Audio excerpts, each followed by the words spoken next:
Sahabat Fresh Juice, sesaat lagi kita akan mendengarkan Fresh Juice Rabu 23 April 2025 bersama Pastor Yandi Buntoro CDD dari Medan. Selamat mendengarkan.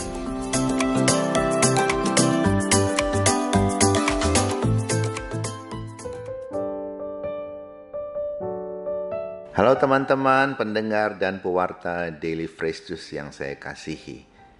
Jumpa lagi dengan saya, Pastor Jones Yandi Buntoro CDD, di tempat tugas saya di Paroki Kristus Raja di kota Medan. Injil kita pada hari ini diambil dari Injil Lukas, bab 24, ayat 13 sampai dengan 35.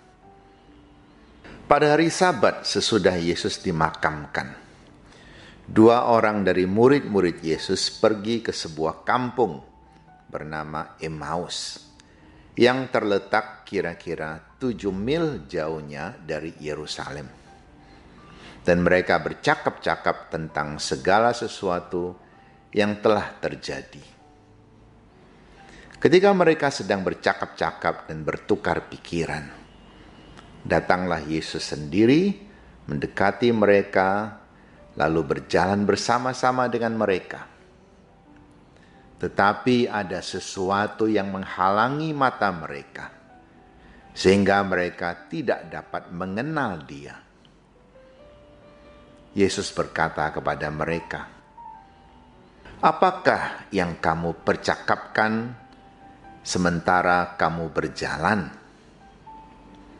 Maka berhentilah mereka dengan muka muram. Seorang dari mereka namanya Kleopas menjawabnya, "Adakah engkau satu-satunya orang asing di Yerusalem yang tidak tahu apa yang terjadi di situ pada hari-hari belakangan ini?" Kata Yesus kepada mereka, "Apakah itu?" Jawab mereka, "Apa yang terjadi dengan Yesus orang Nazaret? Dia adalah seorang nabi yang berkuasa dalam pekerjaan dan perkataan di hadapan Allah dan di depan seluruh bangsa kami. Tetapi imam-imam kepala dan pemimpin-pemimpin kami telah menyerahkan dia untuk dihukum mati. Dan mereka telah menyalibkannya. Padahal kami dahulu mengharapkan bahwa dialah yang datang untuk membebaskan bangsa Israel. Tetapi sementara itu telah lewat 3 hari sejak semuanya itu terjadi. Dan beberapa perempuan dari kalangan kami telah mengejutkan kami. Pagi-pagi buta mereka telah pergi ke kubur dan tidak menemukan mayatnya. Lalu mereka datang dengan berita bahwa kelihatan kepada mereka malaikat-malaikat yang mengatakan bahwa Yesus hidup. Dan beberapa teman kami telah pergi ke kubur itu dan mendapati bahwa memang benar yang dikatakan perempuan-perempuan itu. Tetapi Yesus sendiri tidak mereka lihat. Lalu Yesus berkata kepada mereka, "Hai kamu orang bodoh, betapa lambannya hatimu, sehingga kamu tidak percaya akan segala sesuatu yang telah dikatakan para nabi. Bukankah Mesias harus menderita semuanya itu untuk masuk ke dalam kemuliaannya?" Lalu ia menjelaskan kepada mereka apa yang tertulis tentang dia dalam seluruh kitab suci, mulai dari kitab-kitab Musa dan segala kitab nabi-nabi. Sementara itu mereka mendekati kampung yang mereka tuju. Yesus berbuat seolah-olah hendak meneruskan perjalanannya, tetapi mereka mendesaknya dengan sangat. "Tinggallah bersama-sama dengan kami, sebab hari telah menjelang malam dan matahari hampir terbenam." Lalu masuklah Yesus untuk tinggal bersama-sama dengan mereka. Waktu duduk makan dengan mereka, Yesus mengambil roti, mengucap berkat, lalu memecah-mecahkannya dan memberikannya kepada mereka. Ketika itu terbukalah mata mereka dan mereka pun mengenal Yesus. Tetapi Yesus lenyap dari tengah-tengah mereka. Kata mereka seorang kepada yang lain, "Bukankah hati kita berkobar-kobar ketika ia berbicara dengan kita di tengah jalan dan ketika ia menerangkan kitab suci kepada kita?" Lalu bangunlah mereka dan terus kembali ke Yerusalem. Di situ mereka mendapati ke-11 murid itu. Mereka sedang berkumpul bersama-sama dengan teman-teman mereka. Kata mereka kepada kedua murid itu, "Sungguh Tuhan telah bangkit dan telah menampakkan diri kepada Simon." Lalu kedua orang itu pun menceritakan apa yang terjadi di tengah jalan dan bagaimana mereka mengenal Yesus pada waktu ia memecah-mecahkan roti. Demikianlah sabda Tuhan. Ada kalanya kita mendapati bahwa harapan kita tidak menjadi kenyataan, bahkan jauh dari harapan kita.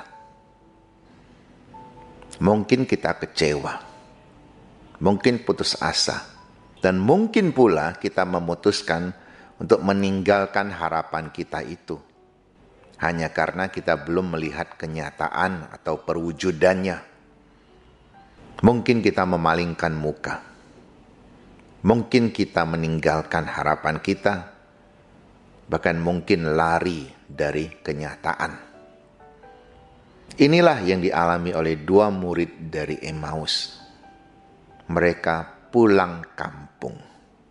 Artinya mereka mengubur harapan mereka dan tidak mau memulai lagi. Tetapi ketika mereka sedang berjalan, mereka bercakap-cakap tentang Yesus lagi. Bagaimanapun, Yesus memberikan kesan yang sangat kuat dalam hidup mereka. Jadi meskipun mereka mendapati Yesus sudah wafat, bahkan seakan-akan kalah dari para penguasa itu, tetap saja mereka merasa bahwa Yesus yang mereka kenal adalah seorang yang hebat. Ketika mereka mempercakapkan Yesus, maka Yesus hadir di depan mereka. Saya pikir dalam hidup kita ini juga, ketika kita masih mempunyai sedikit kepercayaan akan suatu kebaikan, bahwa setiap kebaikan pasti menyenangkan Tuhan. Setiap keburukan pasti akan membuat Tuhan sedih dan juga membawa maut bagi jiwa kita. Ketika kita masih membicarakan kebaikan, maka Tuhan ada bersama-sama dengan kita. Ia hadir bukan karena dipanggil. Ia hadir atas kemauannya sendiri. Yesus katakan 2-3 orang berkumpul dalam namaku. Berkumpul ini bukan saja kumpul-kumpul, minum-minum, makan-makan, tetapi mempunyai pikiran tentang kebaikan Tuhan dan juga kewajiban kita untuk melakukan firman Tuhan. Itulah berkumpul dalam nama Tuhan. Maka Tuhan hadir. Tapi sayang zaman sekarang banyak orang berkumpul, tidak ada Tuhan di dalamnya. Karena yang dibicarakan mungkin keburukan-keburukan orang lain, rencana-rencana yang jahat. Maka tentu saja Tuhan tidak hadir. Lalu Tuhan bertanya, apa yang kalian percakapkan? Dan mereka bercerita. Dari situ ketahuan bahwa mereka memang belum mengerti atau belum mau mengerti akan apa yang Yesus katakan sebelumnya. bahwa Mesias memang harus mati dahulu, baru keselamatan itu akan datang kepada umat manusia. Ada orang-orang yang kalau punya kesulitan tidak bercerita. Mungkin karena takut ceritanya dipelesetkan atau digoreng. Tapi kalau ada orang benar yang bertanya kepada kita dengan maksud menolong kita, apa salahnya kita bercerita? Mungkin saja kita salah mengerti akan apa yang kita alami. Kita suka melihat orang berdasarkan rupanya atau berdasarkan catatan kesalahannya di masa lalu. Kalau orang ini bersalah, dia seterusnya akan dianggap orang bersalah. Atau kalau mukanya kelihatan jahat, kelihatannya licik, kelihatannya tidak tulus, maka pasti orang ini tidak benar. Itulah yang sering kita lihat di film-film. Di film memang harus demikian. Mengapa ketika kita melihat orang jahat dalam film, kita merasa dia sungguh jahat? Bahkan jika kita bertemu dengan orang itu, kita masih merasa dia orang jahat. Padahal jahatnya kan di film. Dan dia berhasil memerankannya dengan baik. Kenapa saya sebut baik? Karena pikiran kita sejalan dengan pembuat film. Apa yang dilukiskan di film, itulah yang kita yakini sebelumnya, bahwa begitulah tampang orang jahat. Dengan bercerita itu, maka Yesus tahu bahwa mereka memang salah mengerti. Karena itulah Yesus lalu meluruskan pikiran mereka. Memang sulit menerima kenyataan bahwa nabi, guru, orang tua yang mereka percayai itu akhirnya kalah dan mati. Kita mampu membeli kitab suci. Bahkan mungkin orang pernah mengasih kitab suci kepada kita, atau mengirimkan ayat-ayat kitab suci. Barang itu menjadi berguna kalau kita pahami, kita terima kenyataannya, dan kita mau menurutinya. Kalau tidak, maka dia hanya sekedar tulisan, tidak membawakan pengaruh untuk kita. Setelah Yesus menjelaskan isi kitab suci dan memberikan penegasan bahwa Mesias memang harus mati, sekarang mereka menjadi mengerti. Mereka diterangi oleh Roh Kudus. Jadi membaca kitab suci bukan seperti kita membaca buku cerita biasa. Karena dalam buku cerita biasa tidak ada Roh Kudus. Tetapi ketika kita membaca kitab suci, Roh Tuhan akan mempengaruhi kita. Akan memberikan pengertian kepada kita. Sehingga hal-hal yang biasa sulit kita terima, dapat kita terima. Karena itulah kebenaran. Jangan mencari kebenaran yang kita suka saja. Ada banyak kebenaran yang kalau kita yakini, kita harus berkorban. Kita harus memikul salib. Bahkan kita harus merendahkan diri. Bahkan kadang-kadang tampak kalah dari orang lain. Tetapi Roh Tuhan akan menguatkan kita. Ketika mereka tiba di kampung mereka, Yesus bertindak seolah-olah akan pergi. Tetapi mereka mengatakan, hari sudah malam, baiklah Bapak tinggal bersama dengan kami. Saya pikir ini adalah pengaruh dari apa yang mereka mengerti. Tidak membiarkan orang lain jatuh dalam bahaya kegelapan malam. Tapi menawarkan bantuan bagi orang yang sedang dalam kesulitan. Mereka mengajak Yesus tinggal bersama mereka. Dalam kehidupan kita sehari-hari, seberapa sering kita mengajak Tuhan tinggal bersama kita? Atau mungkin jarang, atau mungkin kita tidak mau. Karena kalau Tuhan tinggal bersama kita, kita merasa bahwa apapun yang kita buat Dia tahu. Jadi daripada Dia tahu, tidak usah undang-undang Dia datang ke dalam hati saya. Supaya saya tidak ketahuan berbuat jahat. Atau mempunyai pikiran buruk. Atau mempunyai luka yang tidak ingin saya sembuhkan. Saya lebih betah tetap menjadi orang yang terluka. Buktinya saya tidak berusaha untuk lepas dari luka itu. Saya tidak berusaha untuk berdamai dengan diri sendiri dan orang lain.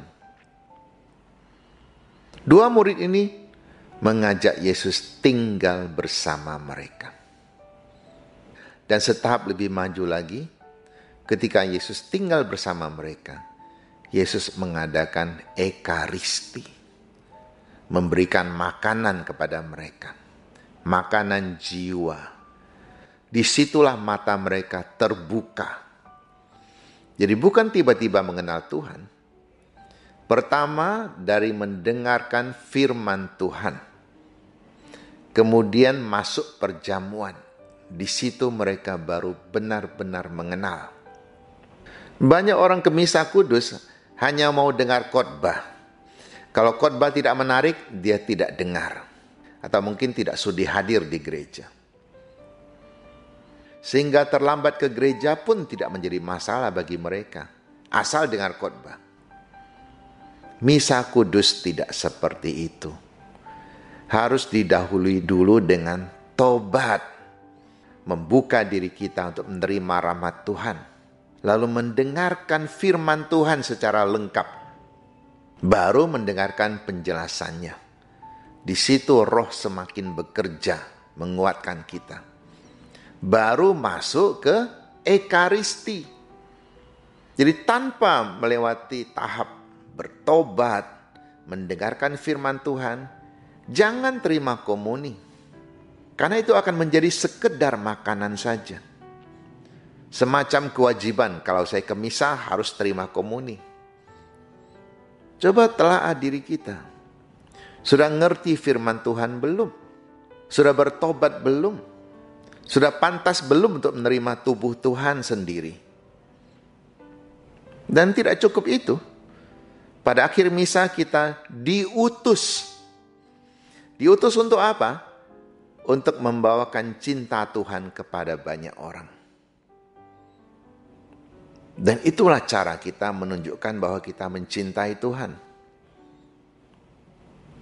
Bagaimana mungkin kita mengatakan mencintai Tuhan tanpa kita buktikan dengan mencintai orang-orang yang Tuhan ciptakan di sekitar kita? Sungguhkah kita mengenal Tuhan seperti dua murid ini? Setelah menerima perjamuan, mereka mengenal Tuhan lebih dalam lagi. Sehingga hati mereka berkobar-kobar. Mereka kembali ke Yerusalem, kota yang mereka tinggalkan karena kecewa. Tetapi kali ini kembali dengan penuh harapan. Di situ mereka bertemu dengan para rasul yang juga mempunyai pengalaman yang sama. Hati berkobar-kobar. Terkadang ada banyak hal yang kalau kita lakukan sendiri, kita kurang bersemangat. Tetapi ketika di sekitar kita ada orang-orang yang mempunyai tujuan yang sama, mempunyai kobaran hati yang sama, kita akan lebih bersemangat, lebih diteguhkan lagi. Saya percaya ada banyak orang mempunyai kelebihannya, mempunyai keunggulan dari orang lain. Bisa bekerja sendiri. Tetapi ketika ada orang-orang yang sejalan mendukung kita, hasilnya tentu akan lebih baik. Dan apa kata Yesus tentang murid-muridnya? Aku mau mereka menjadi satu.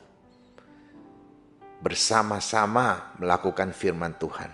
Bukan sendirian saja. Bahkan dalam pelajaran katekismus, bukankah kita diajar bahwa kita harus menguduskan diri sendiri dan orang lain. Jadi tidak cukup menguduskan diri sendiri atau kelompok sendiri saja. Seperti Kristus menyelamatkan dunia, kita pun diharapkan menyelamatkan banyak orang. Mengajak banyak orang datang kepada kebaikan dan juga membuang jauh kejahatan dari hidup mereka. Itulah persatuan murid Kristus. Bukan masing-masing merasa kuat, saing-saingan, bahkan saling menjatuhkan. Bahkan keunggulan masing-masing diabaikan, yang dilihat hanya kekurangannya saja. Itu sama sekali tidak mencerminkan murid Kristus. Marilah kita belajar kepada kedua murid ini. Ketika mereka sudah sungguh mengenal Tuhan, hati mereka berkobar-kobar dan mereka mau diutus untuk menjadi pekerja yang sejati, pekerja yang bahkan rela memberikan nyawa mereka, hidup mereka, karena mereka mengejar hidup yang lebih mulia, kehidupan yang tidak pernah akan direbut lagi dari tangan mereka, kehidupan yang tidak ada kematian di dalamnya, yang ada hanya kehidupan jiwa. Selamat Paskah, Tuhan memberkati kita semua. Mari kita menerima berkat Tuhan.